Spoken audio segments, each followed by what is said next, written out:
마가복음 13장 1절과 2절 말씀을 다 함께 읽도록 하겠습니다. 예수께서 성전에서 나가실 때에 제자 중 하나가 이르되 선생님이여 보소서 이 돌들이 어떠하며 이 건물들이 어떠하니이까. 예수께서 이르시되 내가 이 큰 건물들을 보느냐. 돌 하나도 돌 위에 남지 않고 다 무너뜨려지리라 하시니라. 아멘. 이 새벽에 기도의 자리 또 말씀을 함께 나누기 위해 오신 우리 성도님들 주님의 은총이 함께 하시기를 바랍니다. 예수님께서 성전에서 마지막 가르침을 주셨는데요. 그것은 서기관들의 그 외식을 삼가하라는 것이고, 서기관들이 가산을 삼키는 그 약자인 과부들이 하나님 앞에 두 렙돈으로 자신의 생활비 전부를 드린 그 헌금의 모습을 보시면서 그가 다른 사람들보다 더 많이 넣었다 이렇게 칭찬하시고, 하지만 정말 종교적인 허식에 빠진 그 성전의 예배를 주님께서 이렇게 비판하시고요. 그렇게 이제 성전에서 나가십니다. 이제 성전에서 나가실 때에 아마도 예수님께서는 성전 동문을 통해 비탈길을 따라서 기드론 골짜기를 건너가지고 올리브산, 이 감람산이죠. 3절에 보면 예수께서 감람산에서 성전을 마주대하여 앉으셨을 때 이렇게 나옵니다. 동문으로 나가셔서 감람산 쪽으로 이렇게 가셔서 그 길을 내려가시게 되는 것입니다. 이 단순한 행동이 아니고 예수님께서 다 이 성전에 이 나가시는 퇴로나 그분이 서시는 이 모든 것은요, 다 구약에 예언되어져 있는 것입니다. 에스겔 10장에 보면 여호와의 영광이 성전 문지방을 떠납니다. 그룹들이 날개를 들고 이렇게 바퀴도 그 곁에서 함께하며 나가는데요. 그들이 여호와의 전으로 들어가는 동문에 머물고 이스라엘 하나님의 영광이 그 위에 덮었다. 동문으로 나가는 장면이 나오는데요. 에스겔 11장에도 보면 여호와의 영광이 성읍 가운데 올라가 그 성읍 동쪽 산에 머물고, 이 동으로 나가셨다는 것은요, 이 에스겔의 그 환상을 말해주는 것입니다. 여호와의 영광이 떠나는 성전, 하나님께서 더 이상 이 성전에 머물지 않고 이제 떠나신다는 표현이요, 동문으로 나갔다는 표현으로 이스라엘 사람들에게는 이 성경의 구절들이 정언해주고 있는 것입니다. 그러면 마가복음 23장 이후에 예수님께서 성전에 다시 들어가는 날이 있는가? 한 번도 들어가지 않습니다. 이제 오히려 예수님께서 십자가에서 운병하실 때에요, 성전의 휘장이 찢어져 버립니다. 마가복음 15장을 가면 예수께서 큰 소리를 지르시고 숨지시니라. 이에 성소 휘장이 위로부터 아래까지 찢어져 둘이 됩니다.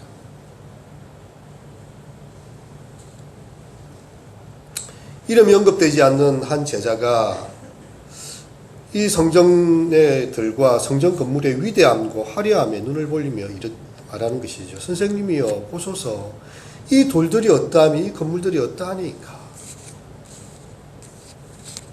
여러분, 그 이스라엘 사람들은 그런 이야기를 했어요. 성전의 건축 양식을 보지 않는다면 그 사람은 화려한 건축물을 본 것이 아니다. 진주에 오면 진주성을 한번 방문해야 진주를 보고 했다 이렇게 할 수 있듯이, 이스라엘에 왔고 예루살렘에 왔으면 성전을 꼭 봐야 된다. 이 건축 양식이야말로 당대의 최고의 양식이었다. 그 들쑥날쑥하게 이렇게 엇갈려 쌓은 돌벽들이요, 파도처럼 특별한 인상을 줍니다. 예수님은 질문 형식으로 제자의 말을 받아서 대답하시는데요. 크고 튼튼한 건물인 성전 건물을 언급하고 계세요. 네가 이 건물들을 보느냐? 돌 하나도 돌 위에 남지 않고 다 무너뜨려지리라. 그래서 예레미야 미가서에 보면 예루살렘이 심판당할 때에 돌무더기가 된다는 그런 표현이 있습니다. 시온은 바깥이 경작지가 될 것이며 예루살렘은 돌무더기가 될 것이며 이 성전에 사는 산당의 숲과 같이 되리라. 멸망의 상징이죠. 돌 위에 돌이 남지 않는다는 거는요. 사람들이 여기 와서 여기에 뭐가 있었나 생각할 정도로 다 파괴되고 없어진다는 말씀입니다. 제자들의 반응과 예수님의 말씀이 너무 큰 대조를 이루고 있습니다. 제자들은 성전 건물의 위용과 아름다움을 보면서 감탄을 했어요.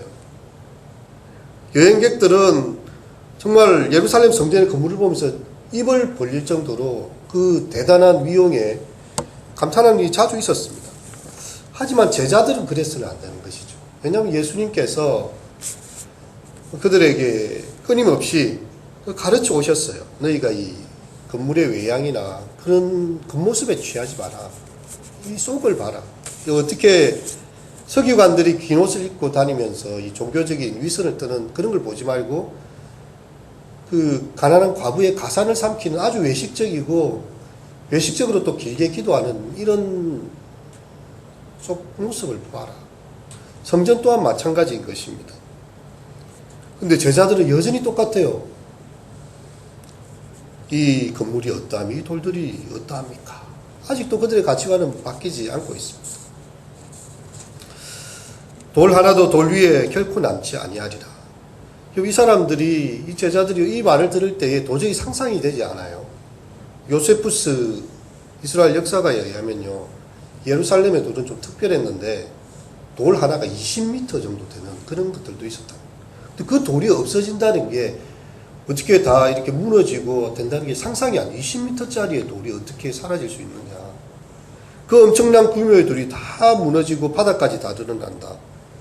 그래서 하나님의 진노가 얼마나 성전에 큰지를 보여주는 것을 실감케 합니다.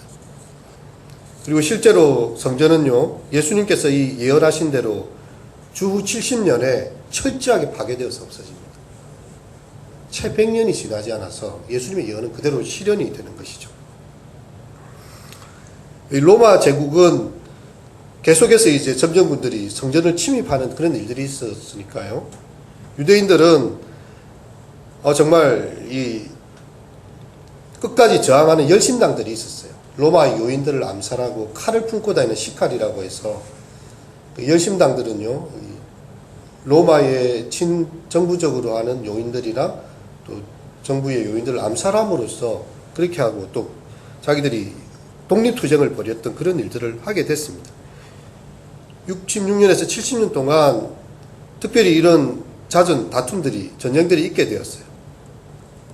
이 전쟁은 안토니아 수비대를 습격하는 것으로, 로마가 주둔한, 이스라엘이 주둔한 안토니아 수비대를 습격하는 것으로 시작됐는데, 이제 결국 그 투사들은요, 마지막에 성전의 경내로 도피하여 옵니다. 설마 하나님의 성전까지 와서 얘들이 이 건물을 무너뜨리면서 하겠는가라고. 근데 성전은 붕괴되고요, 전쟁이 이제 다 끝이 나게 되는 그런 장면입니다. 여기에 보면 이런 기록이 남아 있습니다. 군인 하나가 명령을 기다리지도 않고 망설임 없이 불붙은 나무 막대기를 하나 들어서 다른 군인의 어깨 위로 올라가서 그 불덩이를 황금 창문 안으로 던졌다. 성전 안으로 던져버린 것이죠. 그러자 불길이 치솟고 유대인들이 이 끔찍한 재난에 대해서 비명을 질렀다. 그들은 불을 끄기 위해 몰려들었으며 자신의 목숨도 돌보지 않고 힘을 아끼지 않았다. 그러나 그들이 그렇게 정신 차려 지켰던 성전은 사라져버렸다. 그 당시의 기록을 요세푸스가 남겨주고 있습니다. 그러자 이곳을 정복한 다음에 베스파시아는요, 성전과 도성과 성벽까지도 다 무너뜨려라. 이 성전만 없애서는 안 되고 이 도시 자체를, 돌을 다 무너뜨려서 성벽까지도 다 없애버려라고 명령을 하게 됩니다. 예수님께서 말씀하신 거죠. 지금 너희는 이 아름다운 성전을 보고 화려하게 생각하지만 돌 하나도 돌 위에 남지 아니할 것이다. 예수님은 이 말씀 이후에 다시 성전에 들어가지 않습니다. 본질을 잃어버린 채 형식만 남은 성전에서 왜 예수님이 계시겠습니까? 참 성전 되신 예수님께서는 그곳을 나가버리시는 거죠. 우리가 이 라오디게아 교회를 보면요, 자기들은 조금도 부족하여 너무나 부요하여 조금도 부족한 것이 없다라고 말하는 교회였어요. 그 당시에 로마의 이 도시였던 라오디게아는요, 대재난이 일어났을 때도 로마 정부의 돈 한 푼 안 받고 자기 자체적으로 그것을 다 회복할 수 있을 정도의 엄청난 부가 있는 도시였고 그 부유한 도시에 라오디게아 교회가 있었습니다. 예수님께서는 정말 힘드셨어요. 차든지 더웁든지 하라. 회개하지 않으면 내가 너를 토하여 내칠 것이다. 볼지어다 내가 문 밖에 서서 두드리노니 내가 문을 열면 내가 너에게로 들어가 너로 더불어 먹고 너는 나로 더불어 먹게 될 것이다. 예수님께서 이 라오디게아 교회를 들어가 보신 적이 없어요. 문 밖에 서 계십니다. 문을 두드리십니다. 참으로 회개하고 너희가 마음의 문을 열어주면 내가 너희의 교회로 들어가서 나와 더불어 먹게 될 것이다.